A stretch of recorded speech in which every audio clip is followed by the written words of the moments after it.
At this point, you've created some unit tests to test the point calculation, but they currently fail because you haven't written that code yet. So your next step is to write that point calculation code, which is based on how close the player can get the slider to the target value. And this leads me to your next challenge. Your challenge is to pause the video and write down in plain English how you would calculate the difference between the slider's value and the target value. For example, if the target is 73 and the player drags the slider to 56, well, the player is within 17 of the target, so the difference should be 17. Similarly, if the target is 73 and the player drags the slider to 85, the player is within 12 of the target, so the difference should be 12. A simple approach would be to say that the difference is the target value minus the slider's value. Well, that works fine in the first case, but it doesn't work in the second case because then you would get a negative number.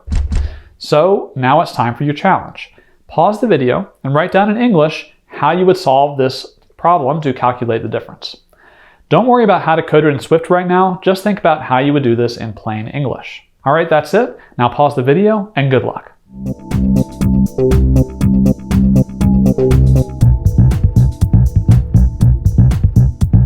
I came up with something like this.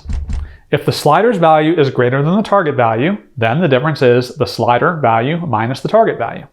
However, if the target value is greater than the slider's value, then the difference is the target value minus the slider value. Otherwise, most values must be equal, so the difference is 0. This will always lead to a difference that is a positive number because you're always subtracting the smaller number from the larger one. Now, I want to point out that this is just one way to calculate the difference, and there are a number of other ways too. In fact, in a few episodes, I'll show you another way to calculate the difference that requires fewer lines of code. But for now, we'll start with this approach.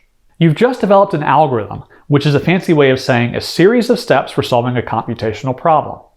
This is only a very simple algorithm, but it is an algorithm nonetheless.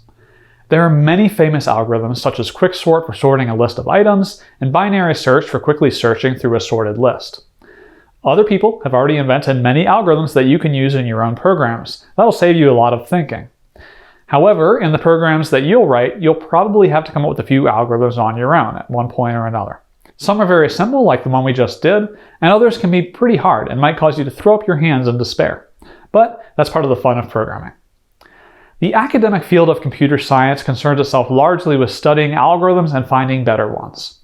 Just like we did here, you can describe any algorithm in plain English. It's just a series of steps that you perform to calculate something. The point I'm trying to make is this. If you ever get stuck and you don't know how to make your program do something, take a piece of paper and try to write out the steps in English. Once you know how to do that, converting the algorithm to code should be a piece of cake.